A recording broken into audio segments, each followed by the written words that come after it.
Escuchas a La Informante, el podcast de la neta, en el que te mantenemos al día en los debates sobre democracia, derechos humanos y derechos de las mujeres, con la conducción de la periodista Luna Grado. Hola a todos, todas, todes quienes nos están escuchando. Esta es La Informante, mi nombre es Luna Grado, soy periodista, directora de La Neta. En este episodio me encuentro con dos integrantes de la Red Chilena contra la Violencia hacia las Mujeres, Isadora Castillo y Antonia del Solar. Bienvenidas a nuestro programa. Muchas gracias por la invitación. Y el día de hoy estamos con estas invitadas para poder hablar sobre dos grandes iniciativas que tiene la red en estas últimas semanas. Por un lado, el lanzamiento de la versión número 18 de la campaña Cuidado al Machismo Mata, y también el lanzamiento del dossier de violencia contra las mujeres, el dossier informativo de violencia contra las mujeres en Chile. Entonces queremos conversar un poco sobre eso y ver también como el trabajo que hace la Red Chilena contra la Violencia en Chile, que como sabemos, estábamos conversando delante, trabaja desde 1990, así que es una de las organizaciones con mayor trayectoria en Chile. Entonces, para partir me gustaría preguntarles respecto a la campaña de Cuidado del Machismo Mata. El mensaje de este año tiene que ver con el aborto. ¿Por qué se decide enfocarse en ese primer mensaje este año? ¿Vas tú? ¿O yo? Bueno, decir cortito que todos los años se lanzan distintos mensajes. Este año son 5 mensajes, y claro, el que tú mencionas, el del aborto, que es el principal, es uno de esos 5, pero también hay otras temáticas. Y del aborto la red ya había sacado mensajes antes, hay otros, creo que 3 o 4 mensajes anteriores, desde antes del 2010 incluso. Sí, está el de aborto libre, el de miso para todas, hay uno como aborto libre, infinitas causales. Sí, ese es el de miso para todas, infinitas causales. Sí. Está el de basta de criminalizar a las mujeres por abortar, aborto seguro, gratuito y legal, ponte. Y, bueno, y un par más. Y este vendría siendo ya como el cuarto o quinto, y tiene que ver, yo creo, mucho con que esta es una demanda histórica del movimiento feminista en Chile. Y viene muy en la línea de lo que ya veníamos diciendo, o sea, como de reafirmar la autonomía de las niñas y las mujeres y de su derecho a elegir sus proyectos de vida. Sí, y claro, de hecho en el dossier hacemos un poco este análisis de cómo ha sido bastante difícil despenalizar el aborto en Chile, que tenemos esta ley que es como bien acotada, la de 3 causales, que además, a pesar de que existe desde el 2017, no ha logrado una implementación plena, aún hay muchas dificultades para su acceso. Entonces vemos como necesario seguir instalando este asunto, que es que las mujeres tengamos autonomía sobre nuestros cuerpos, sobre nuestros proyectos de vida, que podamos decidir si queremos o no ser madre, que además vemos que es algo que tiene repercusiones en nuestra vida, pues, de una decisión súper importante. Entonces tenemos que poder decidir si queremos ser o no madre.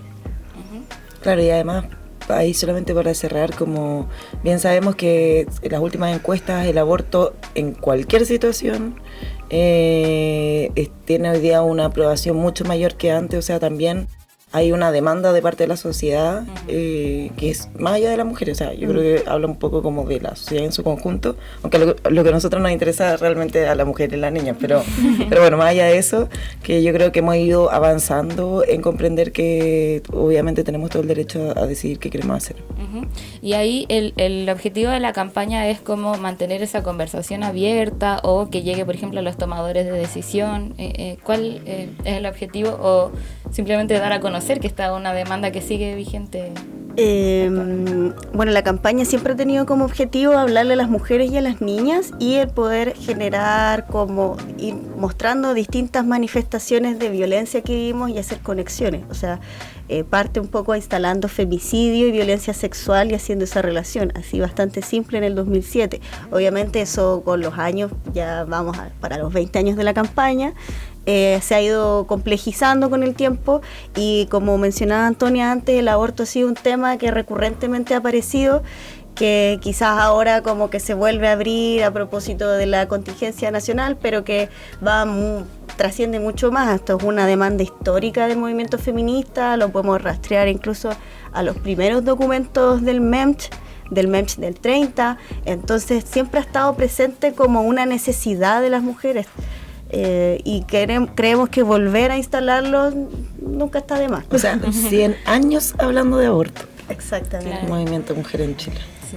¿Y cuáles son los otros mensajes de la campaña como para poder contar aquí en el Sí, programa? por supuesto. Bueno, ya está entonces que es aborto, única causal, mi decisión, que es el principal. Está desde la niñez a la vejez, mujeres libres de violencia, que habla de un concepto, o sea, como en el fondo da cuenta de un concepto que usa mucho la red, que es el continuo de violencia hacia las mujeres, que en el fondo da cuenta que en distintas etapas de nuestras vidas, desde que nacemos hasta que morimos, vivimos violencia por ser mujeres en sus diversas expresiones, ¿no?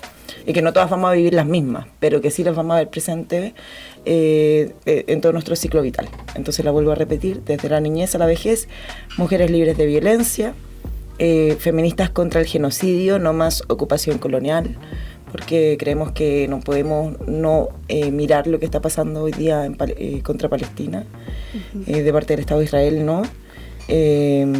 Y luego, nos quedan dos más. Sí. Injusticia patriarcal, que ya habíamos sacado antes también afiches sobre injusticia patriarcal, pero hace un listado hacia abajo. Entonces, injusticia patriarcal, 2 puntos, ticket, culpa a las mujeres, ticket, no las busca cuando desaparecen, deja libre a femicidas, agresores y violadores, criminaliza a las mujeres por defender su vida. O sea, como lo que nosotras hemos podido ver a través de todos estos años, problematizando la violencia contra mujeres, también cómo el Poder Judicial aborda estos casos, las policías, entonces vemos que son como componentes que se repiten, ¿no? Sí, quizás agregar también que en los análisis que hemos hecho durante los últimos años, si ven las legislaciones sobre violencia contra mujeres se han ampliado, vemos que el problema sigue siendo una distancia muy significativa entre lo que es el papel y como la práctica, por decirlo de alguna manera, que finalmente son funcionarias y funcionarios que están encargados de este tipo de procesos quienes fallan en poder garantizar el acceso a la justicia. Entonces nos parece importante seguir en esa línea porque también es un trabajo que, una demanda feminista importante, un trabajo que ha hecho la red en distintas situaciones y que, por ejemplo, ahora también en este lanzamiento nos acompañaron una de las colectivas que forma parte de la red, que es el Tejido Feminista Atacama. Ellas venían junto a las familias de Tania Ciares, Catalina Álvarez y Tiare Elgueda. Exacto, que son mujeres y niñas que desaparecieron hace ya más de 5 años allá en Copiapó, que todavía no han sabido nada, sus familias no saben de ellas, las búsquedas no se han realizado, no han habido pericias, no han habido investigaciones. Se supone que por normativa internacional todo crimen violento contra mujeres tiene que ser investigado desde perspectiva de género e incorporar, ideas como que podría haber sido por razones de género, sin embargo ni siquiera se han buscado a esas chicas. Por lo mismo ellas vinieron con sus familias a hablar con el fiscal nacional, a hablar con la ministra de la Mujer, también tuvieron reúnen con nosotras. Sí, con nosotras, con el servicio médico legal. Entonces es bastante grave lo que está sucediendo allá en el norte. Demuestra un poco como un desprecio por nuestras vidas, por nuestra existencia. No puede ser que ya, si no fuese porque las familias se han puesto muy, muy insistentes y básicamente se vuelven activistas, entonces no habría nada. Claro. No, y a niveles, o sea, que tú decís, esto es impresentable, es increíble. O sea, por ejemplo, una de ellas que tenía, cuando desapareció entre 13 y 14, creo que iba a cumplir 14 años, desapareció en el 2018 y la familia en todo este tiempo no ha sabido nada y en junio se enteran que está el cuerpo en el servicio médico legal, se supone que es de ella, porque también hay dudas sobre las pericias que están haciendo, y que tienen ese cuerpo desde un mes después de la desaparición. O sea, no avisan a la familia durante más de 5 años y medio. Y también ahí hay que decir que son familias que obviamente no viven en Santiago, que son familias que no tienen lucas, O sea, entonces acá se nos cruzan varias cosas y tiene que ver con esta idea entonces como de cómo la injusticia patriarcal hace este trato diferenciado cuando se trata de nuestras vidas y particularmente de ciertas vidas de ciertas mujeres. Y bueno, ya como último punto, es súper grave que la Fiscalía, uno de los motivos que ha dado para hacer la no búsqueda es que le decía a la familia, no, es que tu hija es similar a lo que pasó con las chicas de Alto Hospicio, que les decían que las niñas se habían ido a prostituir voluntariamente a otro lado y son menores de edad. Entonces, ¿cuál es como? Es impresentable que esa sea la excusa. Claro, ya han pasado décadas de ese argumento. Eso indica que hay claramente como un cambio del argumento detrás. Sigue siendo la misma actitud frente a la explotación sexual. Por último, la desaparición, sea cual sea la razón, pero es como una negligencia, una desidia por estas chicas que se perpetúa. Es como que de los 90 no hubiese cambiado nada. Y ahí en esas como reuniones que tuvieron ustedes, ¿se vio algo como algún compromiso de avance en esos casos? De parte de Fiscalía yo diría que no demasiado. Ellas lo que están pidiendo es lo que se ha pedido en otros casos de investigación, como por ejemplo cuando se está investigando al levofemicida de de Nicole Saavedra, que se pedía un cambio de fiscal, en este caso especializado en desapariciones con perspectiva de género y que fuera de la región, porque están pasando cosas raras, porque no se sabe si hay una red de trata, entonces puede haber ahí mucha influencia, y entiendo que no se llegó necesariamente a esa determinación. Sé que, por ejemplo, desde el Ministerio de la Mujer tomaron algunos compromisos, sin embargo, muchas de ellas, o sea, la mayoría, de 2 son menores de edad, entonces no le corresponde al Ministerio de la Mujer, le corresponde a la Defensoría de la Niña, pero no hay Defensoría de la Niña en Atacama. Entonces, o sea, en Copiapó, perdón. Sí. Pero bueno, de parte de como organizaciones poder seguir fortaleciendo la orgánica, las redes de mujeres que existen en el norte, y estar ahí. Eso es frente a lo que ustedes señalan de la injusticia patriarcal. Exacto. Sí. Igual era una de las cosas que yo quería preguntarles. Nos adelantamos, pero sí, porque claro, en el como ligando un poco la campaña con el dossier, de los datos del dossier, aquí sale, por ejemplo, que a nivel institucional en 2020 el Ministerio Público indicó que la mayoría de los procesos judiciales asociados a delitos sexuales no llegaron a término. O sea, apenas un 26% de las causas tuvo salida judicial, o sea, en distintos aspectos la justicia no está funcionando. Y si bien ustedes también señalan esto, como hay avances legislativos, hay nuevas leyes, se aprobó la ley de violencia contra las mujeres, después cuando llega este momento del proceso judicial es como que falla. Sí, no, y termina peor, porque la cifra que dijiste termina como solamente con un 7% en condena, de datos del año 2020, sí. Entonces, claro, ahí también es como cuánto las mujeres y las niñas pueden confiar en este sistema, cuánto arriesgan cuando denuncian. Esto no es un llamado a no hacerlo, pero sí es una mirada crítica a cómo funciona la institución, o sea, la institucionalidad respecto a las mujeres cuando se trata de violencia contra ellas, sea física, sexual, femicida, etcétera. Sí, y entender que también cuando esto sucede, o sea, claro, es una experiencia revictimizante para la mujer que está pasando por el proceso judicial, pero también es como una señal para todas las demás, porque si tú ves que la otra no le funcionó, entonces eso también te desincentiva a ti a denunciar. Entonces, digamos, como produce un efecto en toda la sociedad, ¿no? Como a entender de que ¿para qué voy a denunciar si es que no tiene ningún efecto? ¿Para qué si nadie va a hacer nada? ¿Para qué si voy a estar un montón de tiempo tratando de que esto funcione y al final lo voy a pasar muy mal y no voy a obtener nada? Claro. Y además que he sabido que las denuncias por BIF y las denuncias por violencia sexual son como las que más tienen subregistro, que se llama, que es como que se denuncian menos de lo que ocurren. De hecho, en el dossier anterior hay un poco de eso respecto a una encuesta que se hace sobre violencia intrafamiliar, pero como con enfoque en violencia contra mujeres. y que investigan que, por ejemplo, muchas mujeres hoy son capaces de reconocer la violencia mucho más que antes, ¿no? Yeah. En eso hay más concientización, pero es menos la cantidad de denuncias. Entonces, porque no se confía en el proceso. Exacto, exacto. Sí. Y queda un mensaje de sí. Sí. Llegó en el celular, así como me quedamos. Sí, el último es espacios libres de machismo, no más acoso laboral ni sexual. Que también tiene mucho que ver con... O sea, nosotros hace mucho rato también tenemos otros afiches que es como acosadoras fuera de acá, o agresores fuera de aquí, o agresores fuera de cargos públicos, etcétera. Pero esto tiene más que ver, o está más dirigido a los espacios laborales también. Ya, como relacionado a la ley Karen, ¿no? Sí, un poco en ese contexto como que pueda servir de...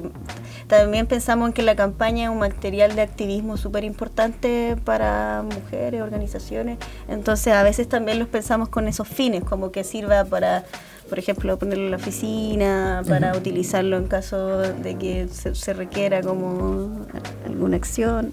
Claro. Entonces tiene un poco como ese fin. Pasando un poco como a la información del dossier.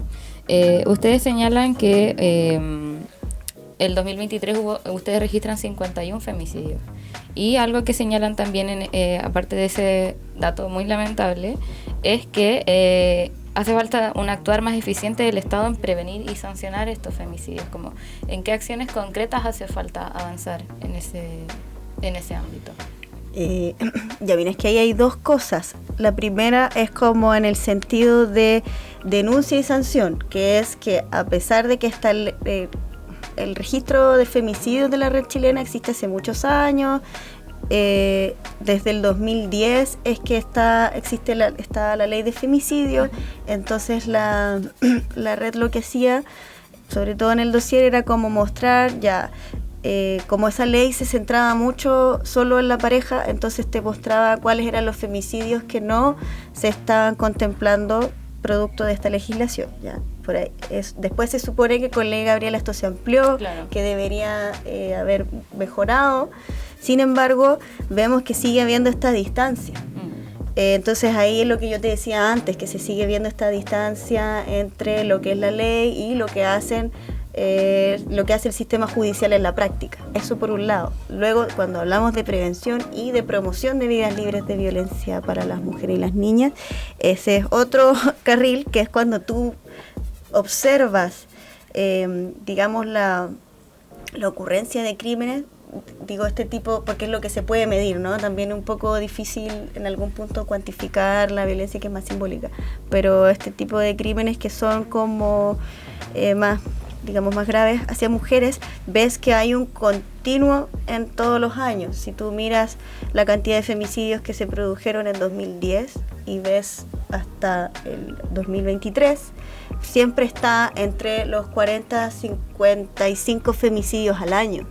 Entonces significa que no está cambiando nada. Y la pregunta es ¿por qué? Bueno, la red hace bastantes años que insiste en que eso pasa porque no hay prevención, no hay promoción, es decir, no se están produciendo cambios culturales que puedan, digamos, transformar estas relaciones entre hombres y mujeres, el rol que ocupamos las mujeres en la sociedad, y que puedan, digamos, disminuir efectivamente este tipo de crímenes que ya son como una expresión de la violencia más extrema. Entonces, ahí ya necesitas intervenciones como mucho más a largo plazo, por ejemplo, en el sistema educativo, en medios de comunicación, por mencionar algunos. Y también que las medidas cautelares funcionen, claro, que cuando las mujeres denuncian les crean, claro, que no sé, o sea, más allá de la ronda de carabineros que no se sabe si pasan o no pasan, pase otra cosa más, o sea, que funcione también todo el circuito intersectorial de femicidio. Sí. Todo lo que hemos mencionado sobre injusticia patriarcal mismo, también afecta mucho este tema. Claro, o sea, es que puede que incluso o no se denuncia, por ejemplo, la violencia intrafamiliar, o se denuncia pero queda en nada, como lo mencionaste también. Claro, no se, digamos que no se sopesa la gravedad del problema. O sea, por ejemplo, una de las mujeres asesinadas el año pasado sí había denunciado violencia intrafamiliar, no es una, muchas más, pero estoy hablando particularmente de su caso, pero claro, él tenía que seguir yendo a visitar a la hija a la casa de ella, entonces la mata en una de las visitas familiares. Y eso no es como algo nuevo, ni novedoso, ni que nunca ocurra.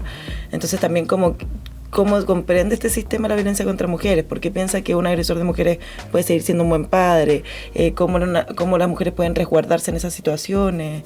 Nosotras conocíamos de casos que habían agresores denunciados y todo, y que le seguían dando visitas para ver a la hija. Entonces empezaron a ser los vecinos los que se empezaron a organizar para saber que ya el sábado va a venir, tenemos que estar atentos, o que tiene solamente una hora para estar adentro, anda a tocar la puerta, o sea, toda una red comunitaria que súper bien, pero también es como a para falta de otras medidas, ¿no? Y sobre lo que decía la Isa de esta diferencia que siempre ha habido entre registros femicidios del CERNAMEC y el registro de femicidios de la red, nosotros hubiésemos esperado que a partir de la ampliación de la ley Gabriela se hubiese acortado esa brecha. El año pasado no sucede, de hecho hay una brecha de 8 femicidios que ya no cuentan, que el Estado no reconoce, y es bien curioso o bien llama mucho la atención cuáles son los que no reconoce. O sea, por ejemplo, de esos 3 de esos 8 son femicidios familiares no íntimos, es decir, que son íntimos familiares, eso. Es decir, no son pareja, pero son familia. Un tío, un primo, un hermano, un nieto, porque pareciera que el Estado no comprende que dentro de la institución familiar, de la institución de la familia, hubiesen también relaciones de poder, y vaya que las hay. Entonces como que lo cataloga como otra cosa.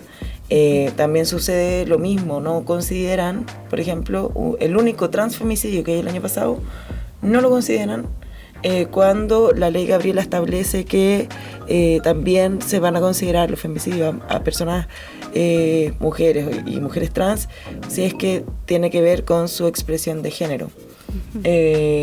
Entonces eso también da cuenta, que era un poco lo que decía la Isa, que claro, está el papel, pero las mismas personas que lo aplican, los operadores de justicia, también tienen sus sesgos y también van a tener como resistencias a empezar a aplicar estas legislaciones, pues, más allá de como la ley de femicidio, sino que otras también. Sí. Dejemos hasta aquí esta pregunta para hacer una pausa y luego seguimos conversando. Ya. Continuamos entonces en La Informante. Estoy con Isadora Castillo y Antonia del Solar de la Red Chilena contra la Violencia hacia las Mujeres, y estábamos hablando del dossier informativo sobre violencia contra mujeres en Chile que lanzaron hace poco, y quería preguntarles, además de lo que ya hemos conversado, como qué otros temas aborda este dossier este año, este dossier. Bueno, además de la violencia femicida y violencia en contexto de pareja, también hay un capítulo sobre violencia sexual y violencia económica, y que a estos últimos dos, violencia sexual y violencia económica, los aborda como de manera amplia, no simplemente como agresiones más directas, que quizás es lo que puede venir a la mente al escuchar como los títulos, sino que también en sus dimensiones más simbólicas. Por eso en el de violencia sexual detallamos sobre delitos sexuales, bastante, sobre explotación sexual, pero también hablamos un poco sobre aborto, autonomía del cuerpo, y en el caso de violencia económica, más que nada, digamos que la información está bastante dirigida a la situación laboral de las mujeres, como que desde informes de hace varios años, esto no es reciente, las mujeres se caracterizan por ser pobres de tiempo y pobres de ingreso, y eso en sectores más populares y también en una dimensión como mucho más extrema se expresa mucho en las mujeres privadas de libertad. Quizás podemos hablar de eso más adelante, que es un poquito más complejo, pero también en este espíritu de que la campaña trata de hacer conexiones interesantes entre distintas manifestaciones de violencia que podrían parecer, digamos, distantes entre sí. El dossier hace lo mismo, tratar de ver cómo ciertas cosas conectan y son un poco como parte de este continuo que es complejo, que muchas situaciones simbólicas, digamos que lo sostienen a largo plazo. Sí, eso de mujeres privadas de libertad me parece súper interesante. En La Informante hace como 3 capítulos hablamos sobre mujeres privadas de libertad, Y ahí también hablábamos de algo que el dossier menciona, que es que la pobreza de tiempo y la pobreza como de recursos o de no acceder a un trabajo llevaba a algunas mujeres a involucrarse principalmente en delitos de droga. Y ustedes también hablan de eso en el dossier. Es que es una relación inevitable, o sea, si miramos las cifras, o sea, primero la población penal de mujeres en Chile es solamente el 11%, pero pero Chile tiene como de los indicadores más altos de mujeres privadas de libertad, incluso sin estar todavía formalizada. O sea, sí. Lo de Macaya, padre, imposible para las mujeres pobres en Chile. Bueno, y de ellas solamente el 16% contaba con un trabajo remunerado antes de ingresar al sistema penitenciario, y 8 de cada 10 de esas mujeres no tenía contrato de trabajo o realizaba labores por cuenta propia. Y según datos de la OEA, más del 85% de las mujeres, más del 82% de las mujeres en toda la región son madres. Entonces habla de esta relación que hace la ISA, que es, claro, por un lado pobres de ingresos y por otro lado pobres de tiempo, probablemente todas teniendo que hacerse cargo del cuidado de niñas y adolescentes y quizás de otros familiares también.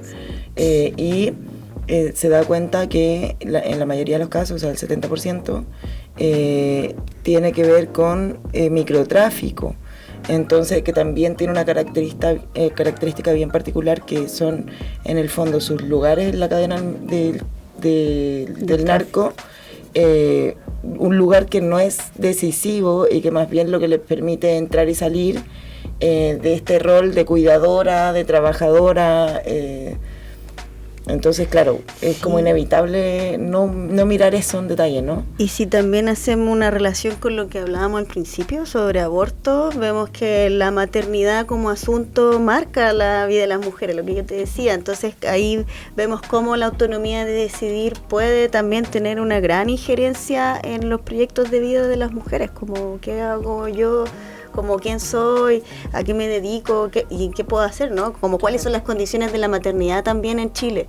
Sí. ¿Qué clase de vida le puedo dar a mis hijas? ¿Qué clase de vida puedo tener yo? Si en muchos casos las paternidades no son presentes, si tengo que estar sola, si en ese estar sola tengo que buscar un trabajo, pero ese trabajo no es digno. También ahí hay unos datos que muestran un poco la desigualdad social, cómo mujeres que pueden optar a mayores ingresos, tienen mayor empleabilidad, pueden tener mejores trabajos. ¿Por qué? Porque pueden pagarle a alguien para que se haga cargo de sus hijos, para que pueda hacer las tareas de la casa, que está bien, pero no todas tenemos ese mismo acceso y eso se nota, ¿no? Claro, y también habla ahí de cómo todavía todas esas tareas siguen recayendo con fuerza en las mujeres. Sí. O sea, si las mujeres no tienen posibilidad de contratar a otra mujer, las posibilidades de estar o desempleada o con una jornada flexible, por lo tanto menos lucas, ¿verdad?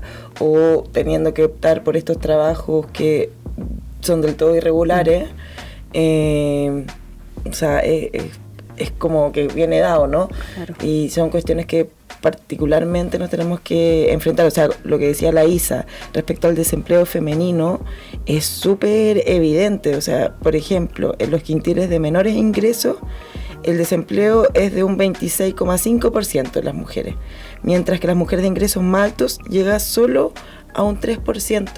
O sea, hay 22 puntos entre medio. Eso no es azar, eso no es como porque a las mujeres de más altos recursos les guste más trabajar. Claro. Tiene que ver con las posibilidades que tienen de salir de la casa y como prescindir o no ser la figura de cuidado permanente. Exacto. Que lo tienen que ser en otras clases sociales. Sí, me parece súper interesante cómo van ligando distintos puntos, como distintas manifestaciones de violencia, que igual es como parte de lo que ustedes hacen como red, de ir mostrando que no es solo una cosa, no es solo, que es como una visión muy antigua, que es como ya violencia contra las mujeres, solo violencia intrafamiliar. Y de a poco nos vamos dando cuenta que hay muchas cosas, o sea, muchas formas en que se manifiesta. Y una de estos tipos de violencia que a mí les comentaba que me gustaría abordar es sobre la violencia sexual y sobre las agresiones sexuales, que ustedes en el dossier dan un dato que es súper impactante, que es que al día se registran 51 agresiones sexuales en Chile, y eso se traduce en una agresión cada 28 minutos. Sí. Entonces a mí en lo personal me parece una cifra que es como una locura que sepamos esto y no sea como una urgencia en el debate o en las políticas. Entonces, ¿por qué creen ustedes que estas cifras como que ya están normalizadas quizás? Sí, de hecho, perdón, ¿puedo partir? Sí, cortito, o sea, de las violaciones y también de los delitos sexuales, más de 8 de cada 10 son denunciadas por mujeres. O sea, hay una desproporcionalidad. Sabemos que somos en su mayoría las mujeres las que sufrimos este tipo de violencia. Si bien existen hombres y niños, hay mayor dirección hacia nosotras, ¿no? Y eso, o sea, nosotras nos lo preguntamos mucho, sobre todo hoy día en este contexto donde la seguridad se toma la agenda, ¿no? Que bueno, desde muchos lugares de la sociedad la gente se siente insegura, vive insegura, demanda mayor seguridad, pero sale muy poco en estos debates, en estas conversaciones, qué es la seguridad para las mujeres. Y que tiene mucho que ver con todo este entramado, o sea, la seguridad para las mujeres, poder llegar a fin de mes, poder irse de la casa si están viviendo violencia intrafamiliar, y no pensar que se tienen que quedar ahí porque si no, no van a tener cómo alimentar a los hijos al día siguiente. La violencia contra las mujeres, o sea, la seguridad para las mujeres también tiene que ver con poder caminar tranquilas por las calles, estar tranquilas en sus casas, no tener miedo a vivir acoso sexual adentro del trabajo, saber que vas a denunciar y que no vas a ser cuestionada ahí, saber que vas a denunciar y que vas a tener una respuesta, una sanción. Entonces, en todo este debate de seguridad se extraña mucho que eso no esté, porque además las mujeres en todos los delitos son más víctimas que hombres. Entonces es como sorprendente que no haya una mirada más fina sobre cómo recae esta violencia específicamente sobre nosotros. ¿Sería decir algo? Estoy muy de acuerdo con el análisis. Ya. Sí. Bueno, vamos... quería usar los últimos minutos de la informante para preguntarles sobre un caso que ustedes que han llevado adelante, que le han puesto ímpetu, que es el caso de Katy Hurtado. Más que contarlo yo, me gustaría que ustedes pudiesen como contar un poco como del caso y lo que se está pidiendo respecto a ella, a su situación en este momento. Uh-huh. Bueno, como a modo de contexto, primero contar que Katy es una mujer que está presa en este momento por haberse defendido de su agresor, que era su expareja, Richard Avena se llamaba él, y Richard ejercía distintos tipos de violencia contra ella, la había agredido sexualmente varias veces. Ellos ya no estaban juntos, pero digamos que mantenían como un vínculo porque tienen un hijo. Entonces vamos viendo como varias cosas de las que ya hemos conversado aquí mismo. Y Katy, bueno, ante la no respuesta del Estado, ante no saber qué hacer, ante verse en la situación de defenderse de una agresión sexual. Exacto, defenderse de una agresión sexual y un ataque de parte de él, finalmente lo mata. Y luego ella, esto pasa el 2018, ella se entregó a la justicia alegando autodefensa. Ella pensó que la justicia lo iba a considerar, que ella iba a ser absuelta, porque en el fondo lo que ella hizo fue defenderse, fue defender su vida. Sin embargo, esto no fue así. En el juicio no se consideró esto que a Katy había vivido violencia con Richard, no se consideró, siendo que también en la legislación internacional se habla mucho de que digamos que la figura de autodefensa como que se considera normalmente que tiene que ser cuando tú estás siendo como agredida en el momento. Ya.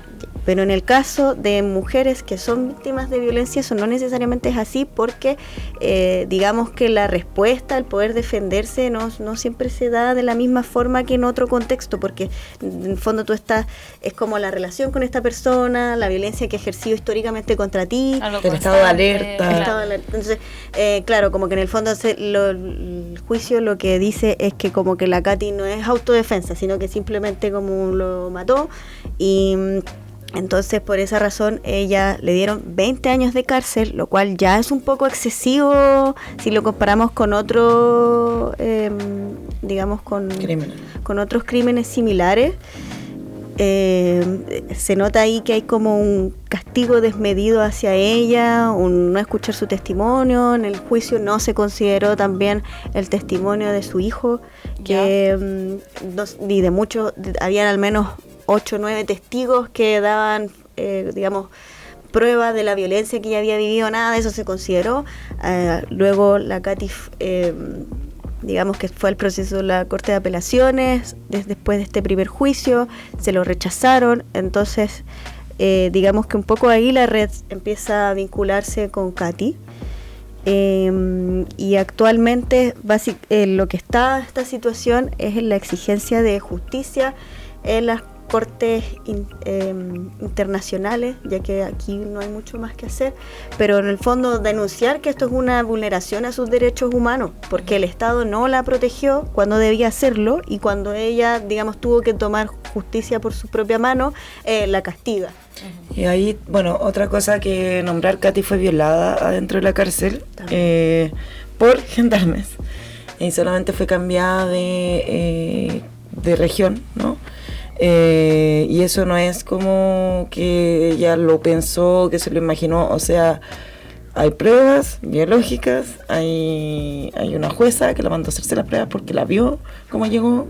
Entonces, y eso, gendarme, no sabemos nada. Sí, de hecho es complejo porque en el fondo ese juicio ya tiene una condena, que es que en el fondo el hecho pasó. Está comprobado, no se sabe cuál. Sin embargo, no se sabe quién. Entonces, digamos, no se puede probar que fue gendarmería, pero ella está privada de libertad. ¿Quién más podría haber sido? Sí, entonces, en el fondo hay como una cosa bien extraña de parte del actuar de gendarmería. O sea, Katy ha sido múltiples veces vulnerada por el Estado dentro de la cárcel, ha vivido hostigamiento por parte de otras internas, pero no hacen nada, lo dejan pasar. Entonces, como que ella vive un ambiente muy hostil. ¿Cuántos años lleva? Lleva 6 años y le dieron una condena de 20 años. Y bueno, también a mí lo que tú decías antes en un inicio, Isa, es lo que me interesa. Como yo creo que las mujeres tenemos hoy día, porque por toda esta cuestión que hemos ido problematizando, la violencia que vivimos y todo, que a mí no me sorprende nada que ella haya pensado como, me estoy defendiendo de un ataque, me entrego yo porque ¿qué me van a hacer? Claro. O sea, como que creo que es una forma de razonar muy válida. Claro, como colaborando con la justicia. Sí, claro. Estoy colaborando con la justicia, pero van a entender mi contexto. Y esto no ocurre. Y bueno, en el mes de junio, o julio, junio fue. Sí, Chile fue la sede de la Convención Belém do Pará, que es la convención para prevenir, sancionar y erradicar la violencia contra mujeres, y que es un tratado internacional que Chile suscribe desde los 90. Entonces lleva, no sé, como 30 años de vigencia. Sí. Que es también de porque estábamos al debe, ¿no?, con una ley integral de violencia contra mujeres, etcétera. Y bueno, cuando vienen y es sede Chile, que se sabe la situación de Katy, y el ¿cómo se llama? El comité de expertas del mecanismo de seguimiento de la convención insta al Estado y particularmente al gobierno de Chile a indultar a Katy Hurtado, que es la misma medida que estamos tomando nosotros. O sea, si no lo toma una corte internacional, que es muchísimo más largo, claro, pues eso demora 10 años a veces, la única opción que existe hoy día es que haya un indulto presidencial que depende del presidente Gabriel Boric, y esta convención insta también al presidente, porque justamente no está tomando esas consideraciones, que es que la legítima defensa en caso de mujeres tiene consideraciones específicas y están en un contexto de violencia permanente.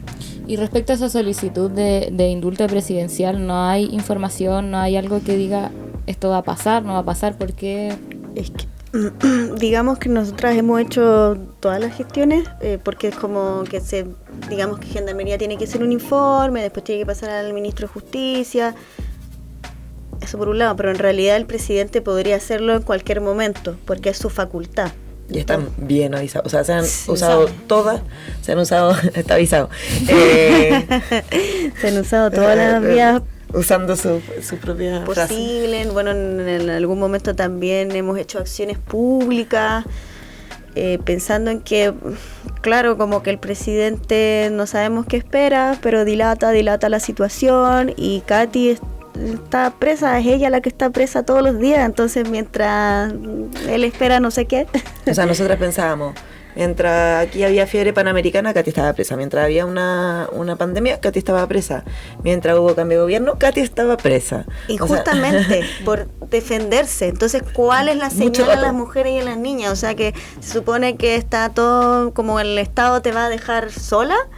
Tú no puedes contar con la protección. Y tampoco defenderte. Exacto, no puedes hacer nada. No te van a recibir la denuncia, no te puedes defender, no puedes hacer nada. Estás atada de mano. Entonces, pues siempre decimos que Katy pudo haber sido un femicidio más, que podríamos estar lamentando su muerte ahora, pero no es así. Ella se defendió y queremos que ella pueda vivir esta vida que ella defendió, que pueda vivirla libremente, que pueda concretar sus sueños. Katy estaba estudiando antes de que esto pasara, porque también parte de esta relación violenta que ella tenía es que él le ponía muchas trabas para poder trabajar, para poder estudiar, para poder desarrollarse ella por su cuenta. Entonces ella estaba haciendo todo esto y ahora está privada de libertad, y no es justo que ella esté ahora en la cárcel. Sí, a mí me recuerda mucho el caso de Iggy, ¿se acuerdan del caso de Iggy? Que era una argentina que fue agredida hace años atrás, perdón, puedo ser cortita, por su expresión de género, porque era, no sé si no era no binaria o trans, o quizás como muy masculina, como que en el fondo desobedecía a lo que se espera de cómo debe verse una mujer. Y ella fue tocada por varios hombres y mató a uno. Y ella también estuvo harto rato en la cárcel, no 6 años, no así, pero varios, no sé, 2 años. Y hubo una campaña nacional, habían canciones, habían gráficas, me acuerdo. Y no se me va a olvidar nunca el audio que ella manda a las organizaciones feministas cuando por fin la dejan libre, como estoy libre, chicas, muy así, porque se activa un montón de grupos feministas para decir, oye, o sea, ya la cárcel en sí hay millones de cuestiones que mirar, es muy injusta como en su totalidad, sí, y en su formulación, pero defenderse, ¿cómo nos van a castigar por defendernos? O sea, no claro, puede ser. Y ahí es defenderse porque un montón de otras cosas no funcionaron. Sí. Claro, en el fondo se supone que nosotras, de algún modo, para que esto no pase, como que el Estado se tiene que hacer responsable de garantizar tu seguridad, volvemos al tema de la seguridad, pero no lo hace. Entonces, ¿qué otra opción te queda? ¿Es tu vida o la de él? Sí, pues. Y por eso nosotras también como organización hemos dicho que si bien consideramos que esto no es como lo óptimo, pero sí vamos a también nos vamos a poner siempre del lado a las mujeres que se defienden, porque es la única opción que les dejaron. Claro. Sí, o sea, y lo que decía ahí, tú ahí, como nosotros sabemos que no es lo óptimo porque ya no lo pasan bien tampoco. O sea, las mujeres en general cuando se defienden no tienen ninguna intención de matar. No es como, hoy día me desperté con ganas de matarte. No, es como, no veo otra alternativa, no sé cómo salir de esta situación. Entonces, claro que ojalá tuviésemos otra alternativa. Claro. Bueno, muchas gracias a ambas por participar de este episodio de La Informante. Nos quedamos con muchas reflexiones, muchos datos y muchas tareas por delante, yo creo, de seguir hablando de estos temas, de que sigamos avanzando también como sociedad nosotros a nivel político. Entonces agradecemos mucho que estén participando acá y muchas gracias a quienes nos están escuchando, viendo en este capítulo de La Informante. Muchas gracias por la invitación y las invitamos a buscar los afiches en el sitio web y a buscar el dossier informativo. Ahí hay harto análisis, harto dato, así que en www.nomasviolenciacontramujeres.cl lo pueden encontrar, y también en @mujeres.red en Instagram, @mujeresred en Twitter. Super. Gracias. Gracias. Esto fue La Informante por hoy. Búscanos como @lanetacl en redes sociales para esperar el próximo episodio. La Neta es un medio digital de Corporación Humanas. Este programa cuenta con el apoyo de IFA Civic.